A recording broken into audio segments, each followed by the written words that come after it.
Presidente Lenín Moreno cumple agenda en Nueva York. Participó en Cumbre de la Paz y diálogo con el mandatario de Cuba, Miguel Díaz-Canel. Familiares del equipo periodístico secuestrado y asesinado por alias Guacho se quejan de la lentitud en las investigaciones. El exministro del Interior, César Navas, rindió hoy su versión ante la Fiscalía. Termina el plazo para la aprobación de movimientos y partidos políticos que participarán en las elecciones de autoridades locales en marzo del próximo año. Más de 200 organizaciones ya están habilitadas. 2 primos fueron acribillados luego de salir de una fiesta en Daule. Policía investiga a una tercera persona que resultó herida en la balacera. 5 muertos y 11 desaparecidos por las fuertes lluvias que inundaron el estado de Michoacán, México. En los deportes, el mediocampista croata Luka Modric recibe el premio de Best de la FIFA como el mejor jugador de la temporada.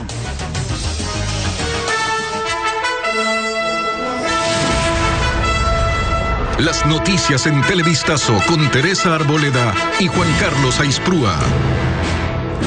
Amigos, muy buenas noches. La información para ustedes esta mañana. En la sede de las Naciones Unidas en Nueva York, el presidente de la República, Lenín Moreno, participó en la Cumbre de Paz, que en esta ocasión se denomina Nelson Mandela. Juan Carlos, ¿qué tal? Buenas noches. ¿Qué tal, Teresa, amigos? Buenas noches. El discurso del mandatario estuvo enfocado en el diálogo como la mejor arma para conseguir la paz. Diego Cuenca tiene un informe. La agenda del presidente Lenín Moreno continúa por Estados Unidos, pero esta mañana en la sede de las Naciones Unidas, en Nueva York, participó en la Cumbre de Paz que lleva el nombre de Nelson Mandela, al cumplirse 100 años de su nacimiento. Ahí también participó María Fernanda Espinosa, presidenta de la Asamblea General de la ONU, quien dio la introducción de la cumbre, lugar donde el presidente Moreno centró su breve discurso en los caminos para alcanzar la paz mundial. No dejamos descansar a nuestros grandes, porque la paz mundial todavía es una tarea pendiente. Y es que usted también fue un hombre de armas, querido Nelson Mandela. Claro que sí, y conocía bien cuáles eran las más efectivas y las de mejor alcance. La mejor arma, siempre lo dijo, es sentarse y hablar, porque ningún problema es tan profundo que no pueda ser superado si hay voluntad de todas las partes a través de la discusión y la negociación. En este contexto, mencionó que el rol de los mandatarios es vital para lograr la igualdad y el equilibrio en sus sociedades. No entendemos que la paz debe de ser primero en el corazón de cada uno. Los grandes pacificadores son personas íntegras, honestas, pero sobre todo son personas humildes.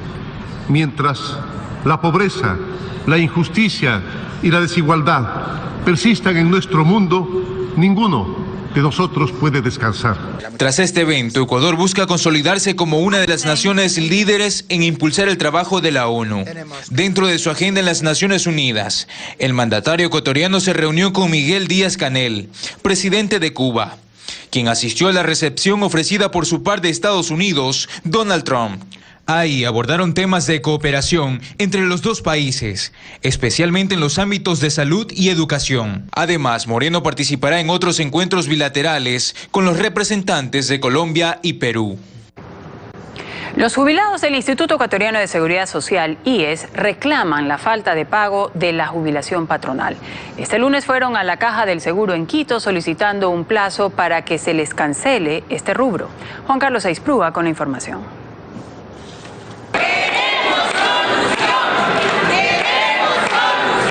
Cerca de las 10 de la mañana, este grupo de jubilados llegó a la Caja del Seguro en el centro de Quito. Pese a que se les permitió el ingreso al auditorio del edificio, de todas formas expresaron su malestar porque no se les paga la jubilación patronal, tras una resolución emitida por el Consejo Directivo del IES en la administración anterior, que estaba amparada en una recomendación de la Contraloría, entidad que sugirió un ajuste en este rubro en el año 2015. Durante la protesta, jubilados del IES contaron sus experiencias al recibir menos pensión jubilar patronal. Sorpresivamente nos bajaron las pensiones pensiones a 400, 200 y 192, donde todas nosotros estamos afectadas. Montón de compañeras ya han fallecido.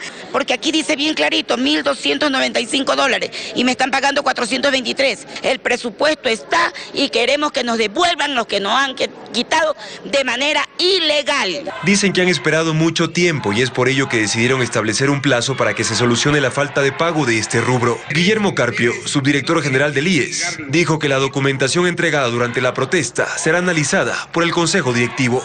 Tengan la seguridad que la documentación entregada será puesto en conocimiento del señor presidente del Consejo Directivo y también del director general para que se disponga de inmediato una revisión de lo actuado. Ahora este grupo de jubilados espera que el actual Consejo Directivo reforme la resolución para que sigan recibiendo el pago de la jubilación patronal. Caso contrario, dijeron, las protestas continuarán. El exministro del Interior, César Navas, rindió dos versiones por el secuestro y la muerte del equipo periodístico de Diario El Comercio y de Óscar Villasís y Katy Velasco.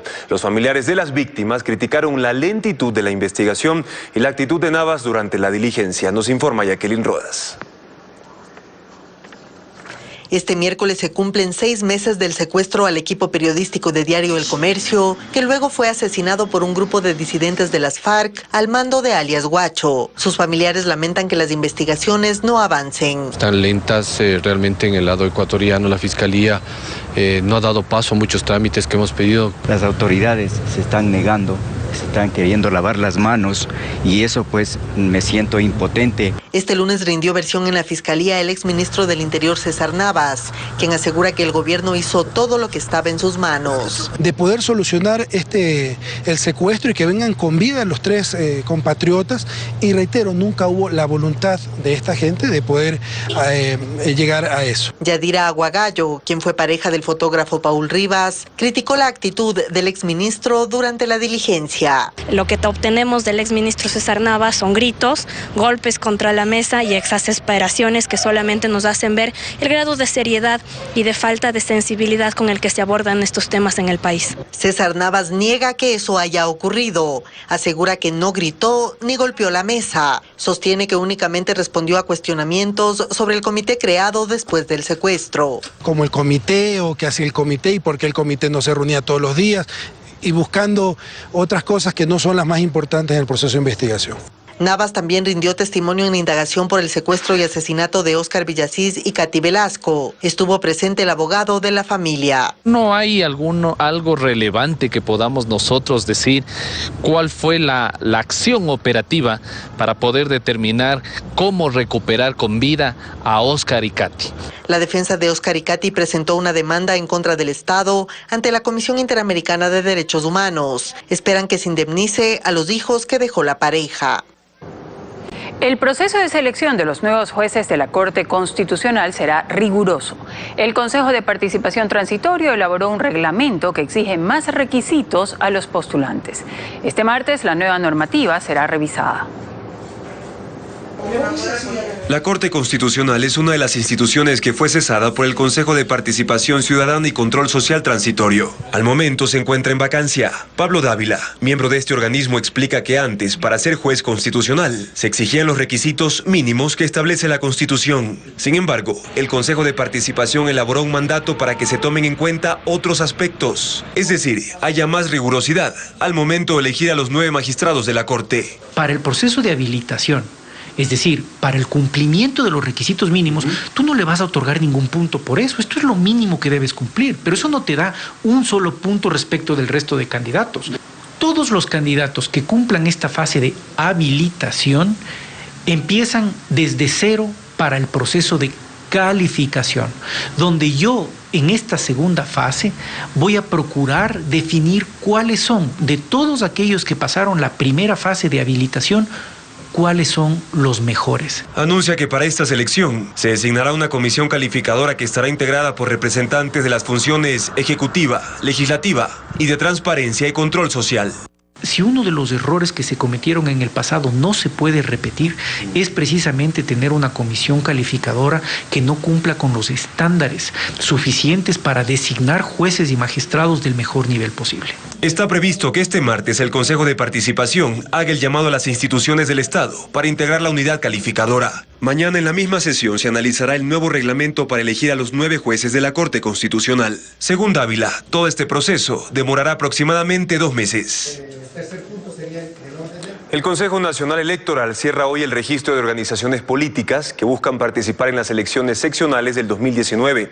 El Pleno del CNE en este momento sesiona para aceptar o negar la inscripción de 67 organizaciones que están pendientes. Patricio Díaz se encuentra en el lugar. Cuéntanos, Patricio, ¿el organismo electoral ya ha tomado una decisión?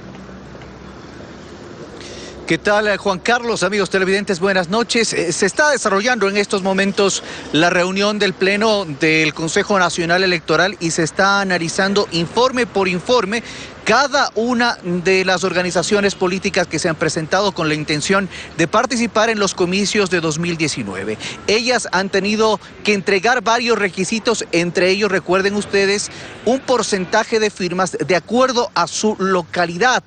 Son 67 organizaciones que pretenden acceder también a esos comicios, pero ya existían otras que estaban acreditadas, que superan las 200. Sobre ello y sobre lo que sería este proceso de verificación y de acreditación, les presentamos el siguiente informe. Las elecciones seccionales de marzo de 2019 van tomando forma. Este lunes, el Consejo Nacional Electoral cerrará el número de organizaciones políticas que podrán participar en esos comicios. Hasta el mediodía de hoy eran 223, 7 partidos políticos, 13 movimientos nacionales, 63 provinciales, 124 cantonales y 16 parroquiales. Las organizaciones políticas que sean habilitadas hasta el día de hoy son las únicas organizaciones que podrán presentar candidatos para las elecciones de marzo de 2019. Se tuvo que incrementar incluso personal de tal forma de entregar a la totalidad de organizaciones políticas que presentaron sus documentos, de entregar una respuesta. Se elegirán casi 11.000 dignidades, tanto principales como suplentes. Entre ellos están alcaldes, prefectos y concejales. Las organizaciones avaladas por el CNE para este proceso electoral deberán cumplir además algunos pasos previo a la inscripción de candidaturas. El siguiente paso, tienen 90 días para presentar sus directivas y posteriormente postular los candidatos. Es importante considerar que para la inscripción de los candidatos, estos tienen que pasar por un proceso de democracia interna, es decir, por primarias. El plazo para la inscripción de candidaturas está previsto del 22 de noviembre al 21 de diciembre.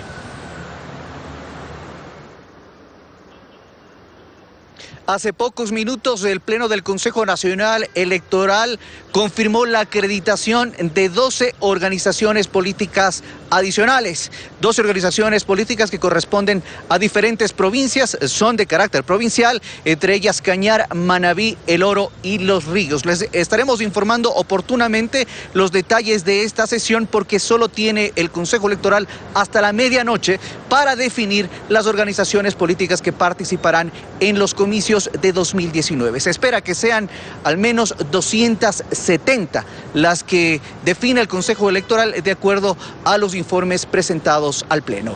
Es todo desde aquí. Regresamos contigo, Teresa. Gracias, Patricio, que tengas buenas noches. Varias organizaciones políticas definen sus cuadros en Guayas para las próximas elecciones seccionales. William Young nos informa que uno de los cargos en disputa es la alcaldía de San Borondón, donde ya se revelaron algunos nombres de aspirantes. Da la impresión de que la campaña ya empezó. Las agrupaciones políticas aceleran el ritmo y ponen a punto sus figuras de cara a las elecciones de marzo de 2019. En Guayas, el Partido Social Cristiano Madera de Guerrero convocó a cientos de simpatizantes para la presentación de Juan José Yunes como precandidato a la alcaldía de San Borondón. Fue acompañado de su padre y actual alcalde de ese cantón, José Yunes Parra, y del alcalde de Guayaquil, Jaime Nebot. Ahora el reto es continuar con el crecimiento de San Borondón, con una nueva visión acorde a nuestros nuevos tiempos. Ya no somos como hace 22 años, nos hemos acostumbrado a vivir mejor. A la pugna por esa dignidad se suma Juan Nebel, antes vinculado al movimiento Creo, ahora se postula por el partido Adelante, Ecuatoriano Adelante. Dijo que aunque su participación en la lista electoral está lista, espera confirmar el respaldo de otras organizaciones. Tenemos varios partidos que están interesados en ir en alianza, hay que sentarnos a conversar, pero lo más probable es que vayamos con unas 2 alianzas y vamos a lucharla, vamos a trabajar duro y arduo para que el legado no sea para una sola familia, sino para todo San Borondón. El movimiento Centro Democrático también tiene su postulante. Verónica Yaguno dijo que solo hace falta su inscripción oficial en el CNE como candidata a la alcaldía de San Borondón. Ella también cree que es necesario consolidar alianzas con otros grupos políticos y medirse por encuestas. Tenemos que atender la decisión de los ciudadanos, por eso las candidaturas se establecen mediante encuestas, pero ya se tiene que llegar a un consenso donde se realizan las primarias más adelante, además que también se tienen que definir las alianzas. De su parte, el movimiento Fuerza Ecuador postuló a Omar Quintana para alcalde de este cantón guayacense, en tanto que Alianza País definirá su precandidato en el transcurso de esta semana, y el movimiento Creo nos indicó que aún no tiene a nadie confirmado.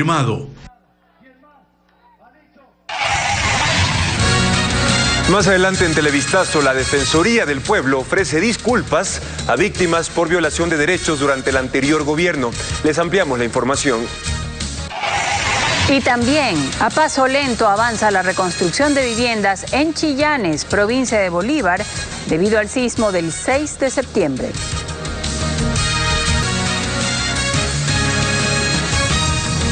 Tenemos más información para ustedes. La Defensoría del Pueblo ofrece disculpas públicas por omisión y vulneración de derechos humanos durante los 10 años de gobierno del expresidente Rafael Correa. Se tratan casos como los 10 de Luluncoto ya asumidos y los ataques continuos a la prensa en Ecuador. Paul Romero se encuentra en el Parque El Arbolito, en el centro norte de Quito, donde se desarrolla el evento y nos tiene un informe. Paul, adelante. ¿Qué tal, Teresa? Gracias. Buenas noches. El evento aún se desarrolla aquí en el Parque El Arbolito, un lugar simbólico, sin duda, de lucha y resistencia, en donde todas las organizaciones sociales también se han dado cita para acudir a este evento organizado por la Defensoría del Pueblo. A propósito, este organismo señala que en los últimos 10 años de gobierno del expresidente Rafael Correa, la Defensoría del Pueblo omitió sus funciones de defensa de los derechos humanos en los casos de los 10 de Luluncoto, quienes fueron sentenciados por terrorismo, además del colectivo Yasunidos, que se opuso a la explotación petrolera. Sus integrantes fueron criminalizados, y a varios periodistas y medios de comunicación perseguidos durante el régimen anterior por sus publicaciones, con base a la información proporcionada de Fundamedios, que registró los ataques, procesos administrativos, demandas civiles, penales, que se siguió durante el régimen anterior. Ahí vemos las imágenes, en este caso los 10 de Luluncoto, cuando la defensora del pueblo encargada, Gina Benavides, ofreció públicamente las disculpas. Escuchemos precisamente a la funcionaria.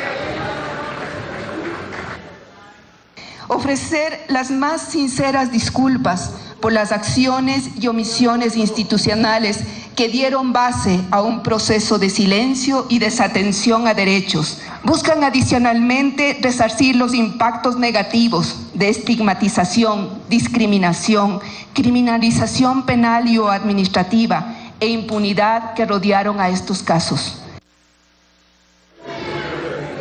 Según la Defensoría del Pueblo, el Consejo de Participación Ciudadana de Transición remitió 67 casos de vulneración de derechos humanos a la Defensoría del Pueblo y que se están tramitando.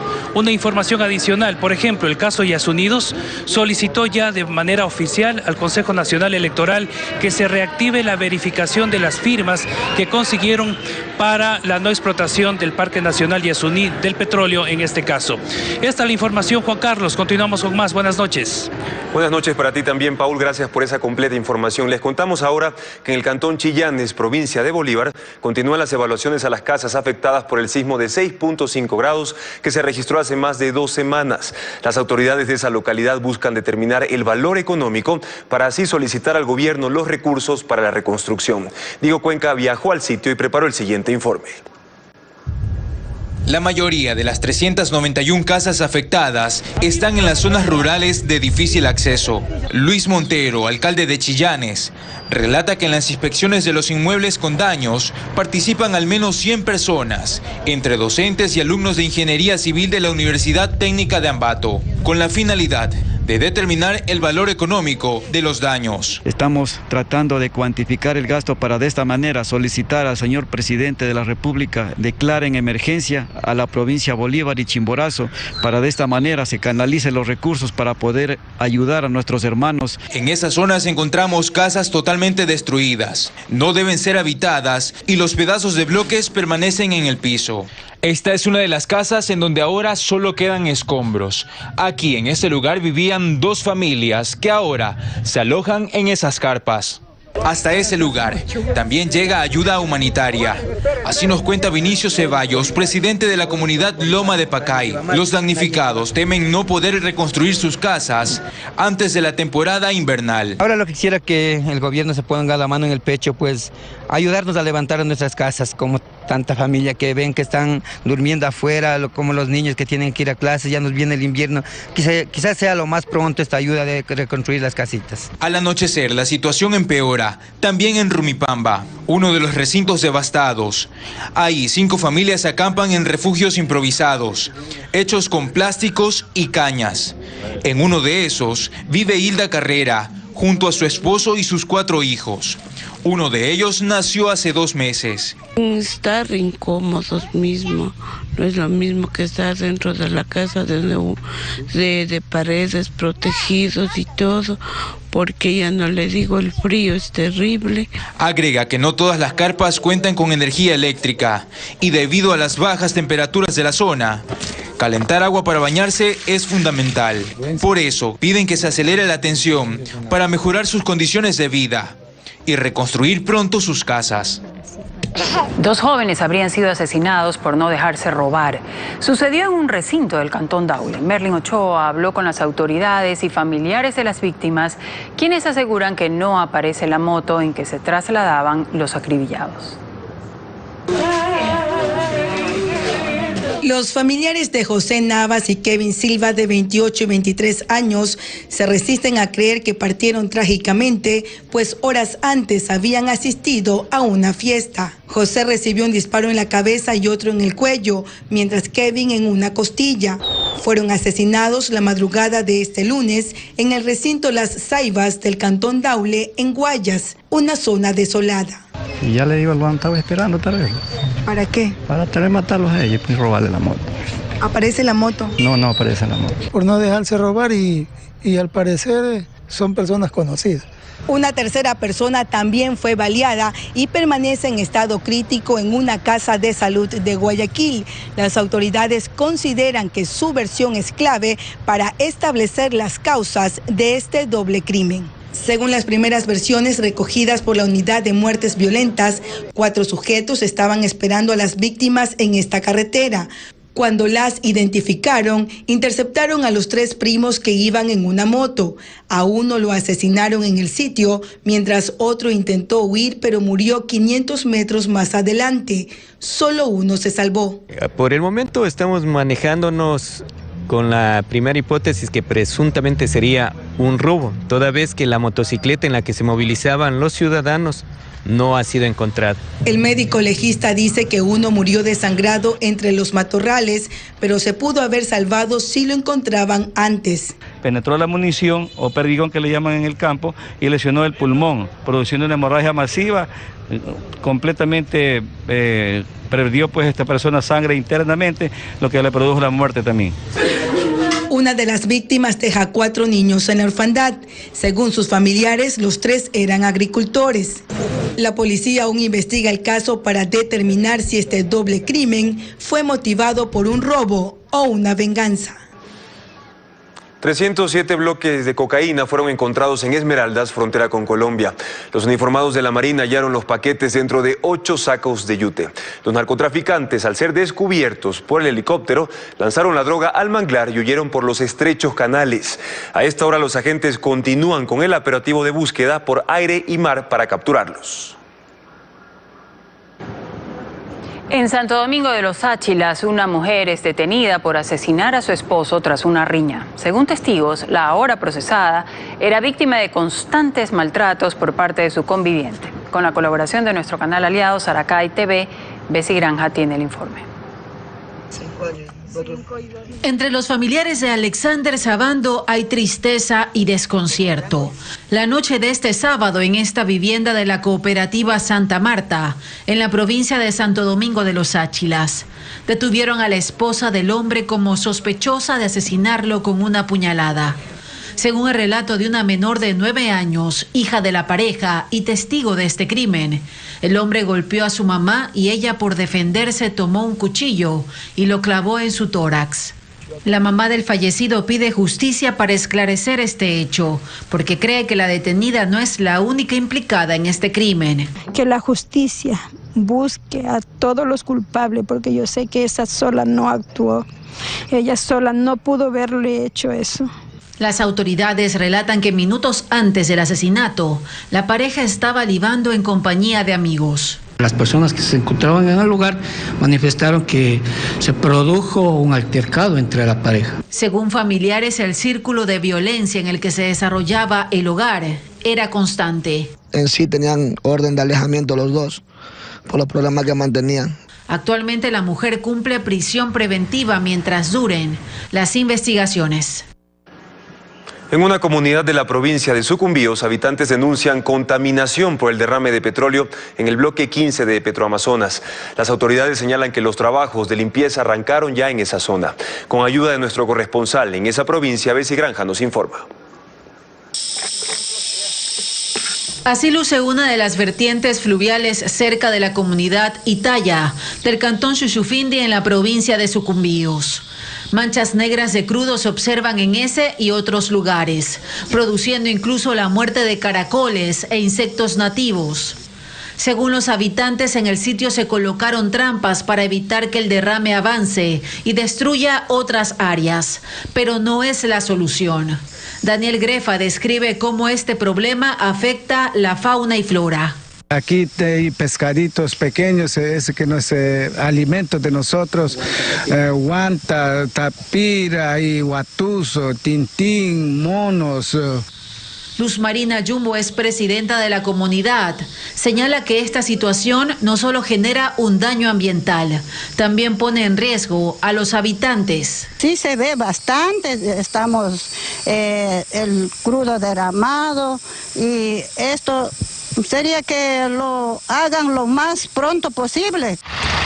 Ante lo ocurrido, la estatal Petroamazonas informó que el incidente se produjo el pasado 14 de septiembre, tras el derrame de 3 barriles de crudo en ese lugar, que es parte de la zona de influencia del bloque 15. Además, en un comunicado, detalla lo siguiente: la estatal petrolera procedió a realizar actividades de contingencia e inmediatamente iniciaron los trabajos de limpieza. Personal de Petroamazonas permanecerá en el sitio hasta concluir al 100%, una vez que los resultados del monitoreo de agua y suelo sean aceptados por la autoridad ambiental. El futuro del proyecto Refinería del Pacífico fue investigado por nuestros compañeros de Visión 360. En su programa de ayer mostraron distintas aristas de esta promesa del gobierno anterior que aún no es una realidad. A continuación, un resumen de su reportaje. El proyecto de la Refinería del Pacífico, ubicado en la provincia de Manabí, continúa con un futuro incierto. En el intento del actual gobierno para encontrar inversionistas que puedan activar su construcción, grupos de la sociedad civil proponen descartar el plan principal para iniciar otras obras. Una de ellas es la realización de 2 refinerías en distintos puntos del país. Este domingo, en el programa Visión 360, Arturo Jaramillo dio más detalles de esta propuesta. Estas refinerías de 60.000 barriles se podrían construir entre 18 y 24 meses, mientras que la refinería de 300.000 barriles podría pasar 5 o 7 años. Por otro lado, Jorge Ramón, director de la Cámara de Industrias de la Construcción, sugiere elaborar un proyecto inmobiliario en los terrenos localizados en el Aromo. El proyecto tiene un alcance de 20.000 unidades de vivienda y está previsto para un promedio de 100 o 120 industrias que se emplazarían en las 550 hectáreas que están intervenidas y esto que se llama el territorio aplanado. Sin embargo, para el ministro de Comercio Exterior y Producción, Pablo Campana, la prioridad es levantar la refinería para continuar la planificación de los sectores estratégicos. No podemos tirar al traste 1.550 millones de dólares invertidos o gastados. A mí me dolería muchísimo tener que eso olvidarme y hacer un proyecto de casas. Para eso tenemos terrenos en todo el Ecuador, pero si ahí hay una inversión para un proyecto industrial de sustitución de importaciones, de exportación, generador de empleo, luchemos hasta el final hasta sacarlo adelante. Campana asegura que solo falta un decreto presidencial para licitar la obra, mientras se espera disolver las acciones de PDVSA en la sociedad de la refinería de Manabí. Una promesa emblemática del anterior gobierno que sigue sin poder materializarse. Esta y otras noticias, la información actualizada en cualquier momento del día en nuestra página web ecoavisa.com. Después de la pausa, el dramático Vía Crucis que viven miles de venezolanos que huyen de ese país y se juegan la vida por las carreteras de Colombia. Además, fuertes lluvias causan graves inundaciones, arrasan carros y destruyen viviendas en el estado de Michoacán, México.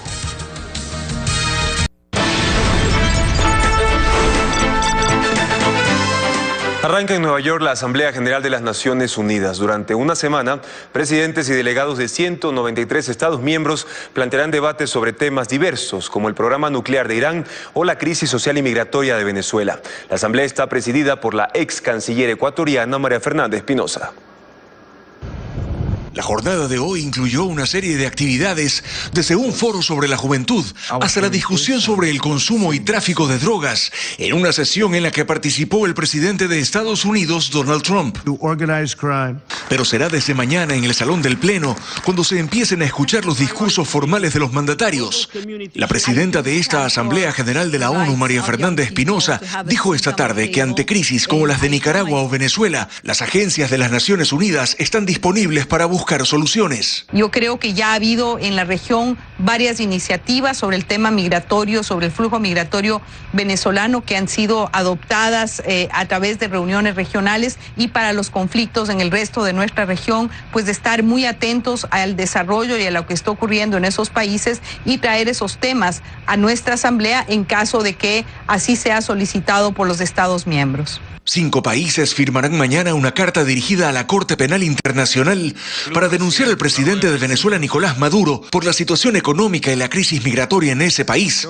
Aspectos rechazados hoy por el canciller venezolano Jorge Arreaza, que ya está en Nueva York. Prepárense para ver cómo Estados Unidos, Colombia y los países estos cartelizados en el Grupo de Lima van a utilizar el tema de Venezuela para absolutamente todo, para tapar sus escándalos de corrupción, los fracasos en los procesos de paz. Anticipando la que podría ser una ofensiva diplomática contra su país en el seno de las Naciones Unidas.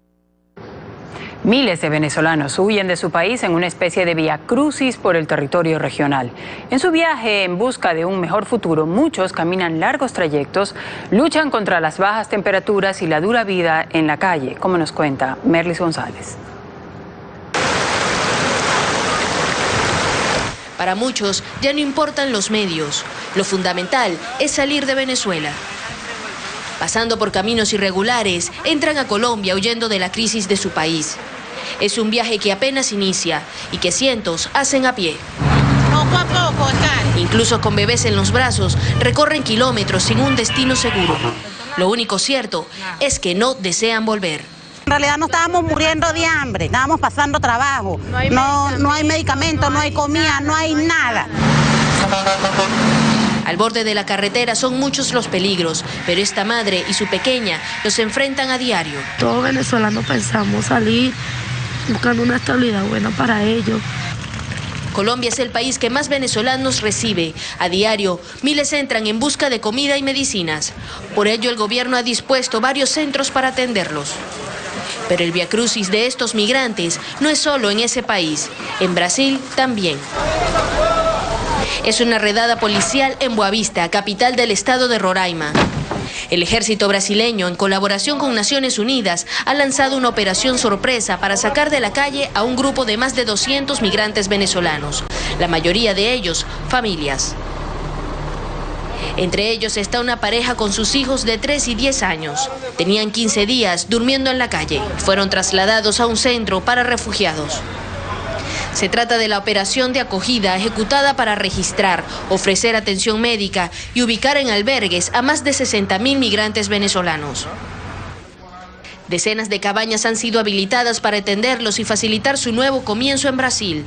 Nos dieron un colchón para cada uno, que lo cuidemos y no le dañemos al plástico. Y bueno, lo único es que hace mucho calor. Son afortunados entre miles de migrantes venezolanos que siguen esperando su turno o un golpe de suerte para salir de las calles de Boavista, tras huir de su tierra. En Michoacán, México, un fuerte temporal deja 5 fallecidos. Las fuertes lluvias provocaron el desbordamiento de un río. Además, se reportan la desaparición de 11 personas. Veamos esta y más noticias del mundo enseguida. En Michoacán, las intensas lluvias del fin de semana cobraron la vida de 5 personas. El temporal provocó el desbordamiento de un río. Varios vehículos fueron arrasados, como el conductor de este auto blanco que intentaba escapar.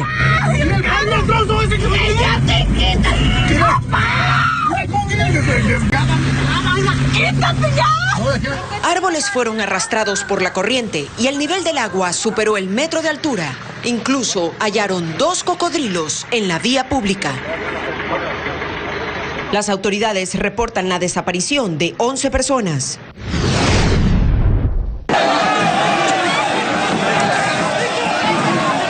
Las protestas en Buenos Aires contra las